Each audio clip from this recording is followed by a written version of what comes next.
सभी भाई बहनों को जय मसीह की। प्रभु की आशीष और उसका अनुग्रह आप सब पर बना रहे। आइए हम एक छोटी सी प्रार्थना से आगे बढ़ते हैं। मेरे पिता परमेश्वर, इन वचनों को हम ग्रहण करने जा रहे हैं। मेरे पिता परमेश्वर, हमारी अगुवाई करना। इस समय को और इन सभी सुनने वाले भाई बहनों को मैं आपके हाथों में सौंपता हूँ कि हमें जो भी वचन हम ग्रहण करें अधिकाई से हमारे मन में बसने पाए।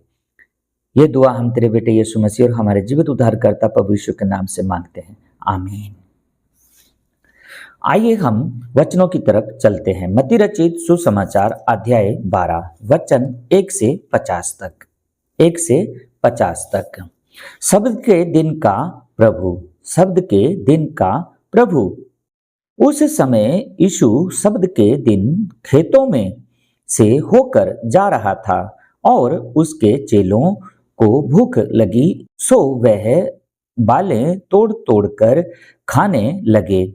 फरीसियों ने यह देखकर उससे कहा, देख तेरे चेले वह काम कर रहे हैं जो शब्द के दिन करना उचित नहीं। यीशु ने उनसे कहा, क्या तुमने नहीं पढ़ा कि दाऊद ने जब वह और उसके साथी भूखे हुए तो क्या किया? वह क्यों कर परमेश्वर के घर में गया और भेंट की रोटियां खाई, जिन्हें खाना ना तो उसे और ना उसके साथियों को, पर केवल याजकों को उचित था। या तुमने व्यवस्था में नहीं पढ़ा कि याचक शब्द के दिन मंदिर में शब्द के दिन की विधि को तोड़ने पर भी निर्दोष ठहरते हैं? पर मैं तुमसे कहता हूं कि यहाँ वह है जो मंदिर से भी बड़ा है। पर मैं तुमसे यह कहता हूं कि वह जो मंदिर से भी बड़ा है। यदि तुम इसका अर्थ जानते कि मैं दया से प्रसन्न हूँ, बलिदान से नहीं, तो तुम निर्दोष को दोषी ना ठहराते। मनुष्य का पुत्र तो शब्द के दिन का भी प्रभु है। वहां से चलकर वह उनकी सभा के घर में आया, और देखो एक मनुष्य था जिसका हाथ सूखा हुआ था, और उन्होंने उस पर दोष लगाने के लिए उससे पूछा कि क्या शब्द के दिन चंगा करना उचित है? यीशु ने उनसे कहा, तुम में ऐसा कौन है जिसकी एक ही भेड़ हो और वह शब्द के दिन गड्ढे में गिर जाए तो वह उसे पकड़कर ना निकाले? भला मनुष्य का मूल्य भेड़ से कितना बढ़कर है। इसलिए शब्द के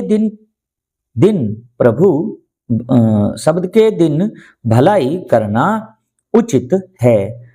तब यीशु ने उस मनुष्य से कहा, अपना हाथ बढ़ा।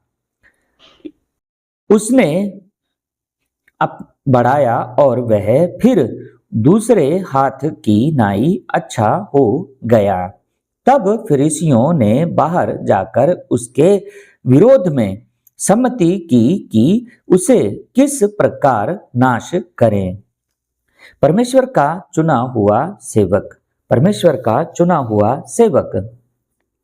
यह जानकर यीशु वहां से चला गया और बहुत लोग उसके पीछे हो लिए और उसने उसको चंगा किया और उन्हें चेताया कि मुझे प्रकट ना करना। कि जो वचन यशाया भविष्यवक्ता के द्वारा कहा गया था वह पूरा हो, कि देखो यह मेरा सेवक है जिसे मैंने चुना है, मेरा प्रिय जिससे मेरा मन प्रसन्न है। मैं अपना आत्मा मैं अपना आत्मा उस पर डालूंगा और वह अन्य जातियों को न्याय का समाचार देगा। वह ना झगड़ा करेगा और ना धूम मचाएगा और ना बाजारों में कोई उसका शब्द सुनेगा। वह कुचले हुए सरकंडे को ना तोड़ेगा, वह कुचले हुए सरकंडे को ना तोड़ेगा और धुआं देती हुई बाती को ना बुझाएगा। जब जब तक न्याय को प्रबल ना करे और अन्य जातियां उसके नाम पर आशा रखेंगी और अन्य जातियां उसके नाम पर आशा रखेंगी। सामर्थी यीशु। तब लोग एक अंधे गूंगे को जिसमें दुष्ट आत्मा थी उसके पास लाए और उसने उसे अच्छा किया और वह गूंगा बोलने और देखने लगा। इस पर सब लोग चकित होकर कहने लगे, यह क्या दाऊद की संतान का है? परंतु फरीसियों ने यह सुनकर कहा, यह तो दुष्टात्माओं के सरदार शैतान की सहायता से के बिना दुष्टात्माओं को नहीं निकालता। यीशु ने उनसे मन की बात जानकर उनसे कहा, जिस किसी राज्य में फूट होती है वह उजड़ जाता है और कोई नगर या घराना जिस में फूट होती है बना ना रहेगा। और यदि शैतान ही शैतान को निकाले तो वह अपना ही विरोधी हो गया है, फिर उसका राज्य क्यों कर बना रहेगा?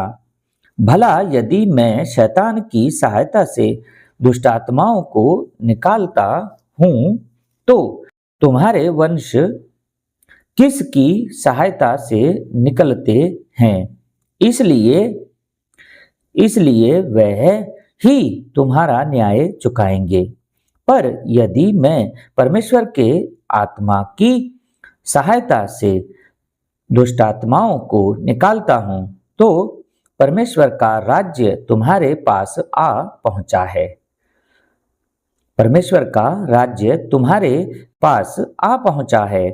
या क्यों कर कोई मनुष्य किसी बलवंत के घर में घुसकर उसका माल लूट सकता है जब तक कि पहले उस बलवंत को ना बांध ले, और तब वह उसका घर लूट लेगा। जो मेरे साथ नहीं वह मेरे विरोध में है, जो मेरे साथ नहीं वह मेरे विरोध में है, और जो मेरे साथ नहीं बटोरता वह बिथराता है। इसलिए मैं तुमसे कहता हूं कि मनुष्य का सब प्रकार का पाप और निंदा क्षमा की जाएगी। मनुष्य का सब प्रकार का पाप और निंदा क्षमा की जाएगी, पर आत्मा की निंदा क्षमा ना की जाएगी। आत्मा की निंदा क्षमा ना की जाएगी।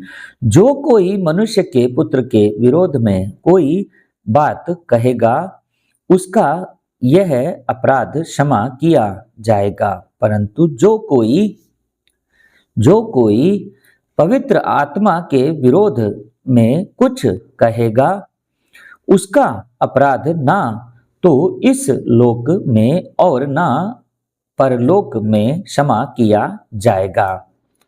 व्यक्ति की पहचान। यदि पेड़ को अच्छा कहो तो उसके फल को भी अच्छा कहो। यदि पेड़ को अच्छा कहो तो उसके फल को भी अच्छा कहो, या पेड़ को निकम्मा कहो तो उसके फल को भी निकम्मा कहो, क्योंकि पेड़ फल ही से पहचाना जाता है। सांप के बच्चों, तुम बुरे होकर क्यों कर अच्छी बातें कह सकते हो? क्योंकि जो मन में भरा है वही मुंह पर आता है।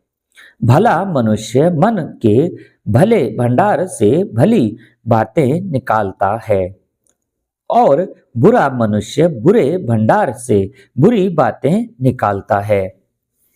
और मैं तुमसे कहता हूं कि जो जो निकम्मी बातें मनुष्य कहेंगे, न्याय के दिन हर एक बात का लेखा देंगे, क्योंकि तू अपनी बातों के कारण निर्दोष और अपनी बातों ही के कारण दोषी ठहराया जाएगा। इस पर कितने शास्त्रियों और फरीसियों ने उससे कहा, है गुरु, हम तुझसे एक चिन्ह देखना चाहते हैं। हम तुझसे एक चिन्ह देखना चाहते हैं।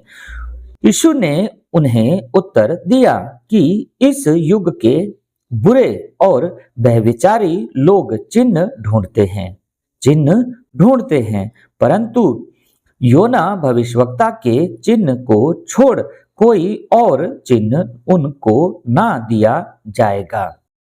योना 3 रात 3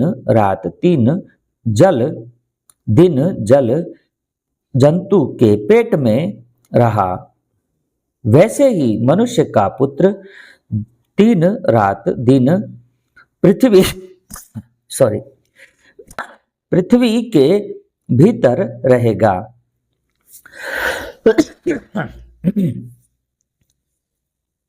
निनवे के लोग न्याय के दिन इस युग के लोगों के साथ उठकर उन्हें दोषी ठहराएंगे, क्योंकि उन्होंने योना का प्रचार सुनकर मन फिराया, और देखो यहां वह है जो योना से भी बड़ा है।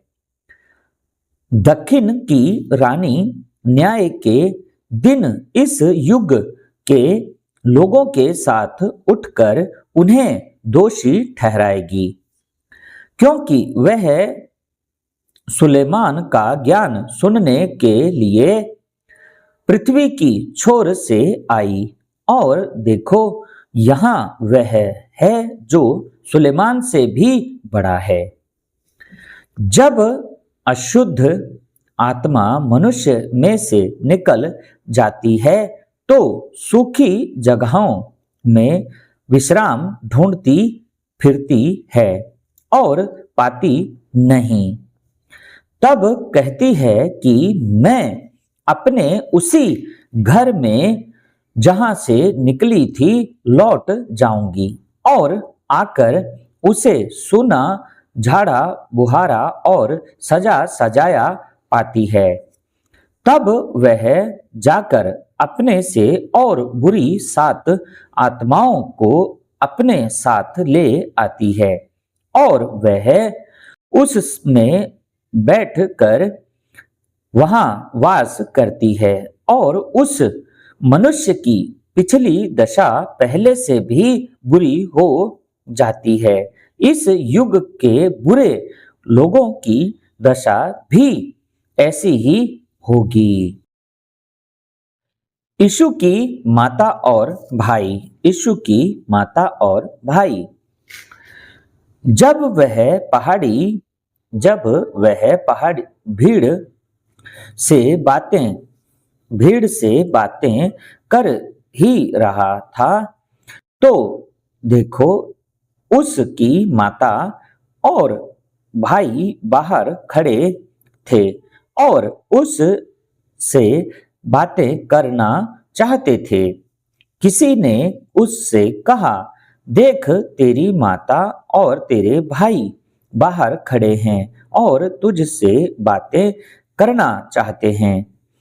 यह सुनकर यीशु ने कहने कहने वाले को उत्तर दिया, कौन है मेरी माता और कौन है मेरे भाई और कौन, और अपने चेलों की ओर अपना हाथ बढ़ा कर कहा, देखो देखो मेरी माता और मेरे भाई ये हैं। क्योंकि जो कोई मेरे स्वर्गीय पिता की इच्छा पर चले वही मेरा भाई और बहन और माता है। आमीन। तो मेरे भाई मेरी बहन, ऐसे ही वचनों में आगे बढ़ते जाएं। आप रोज कम से कम 2 या 3 अध्याय पढ़ें शुरुआत में, और बाद में जितना आपकी क्षमता हो उतना बाइबल को पढ़ें। आप देखेंगे कि कुछ दिन के अंदर आपके मन के अंदर अपने आप ही परिवर्तन हो रहा है। आपको धर्म परिवर्तन करने की आवश्यकता नहीं। आपका जैसे ही आप बाइबल पढ़ना शुरू करेंगे, आपका अपने आप ही मन परिवर्तन शुरू हो जाएगा। और कुछ दिन के अंदर में आप देखेंगे कि आपके अंदर में दूसरों के प्रति कितनी अच्छी भावना उत्पन्न हो रही है। तो आप समझ जाएंगे कि प्रभु ने आपके ऊपर भी आशीष और अनुग्रह किया है। तो आज के लिए इतना ही। आप सबका दुआओं और वचनों में बने रहने के लिए धन्यवाद। सभी भाई बहनों को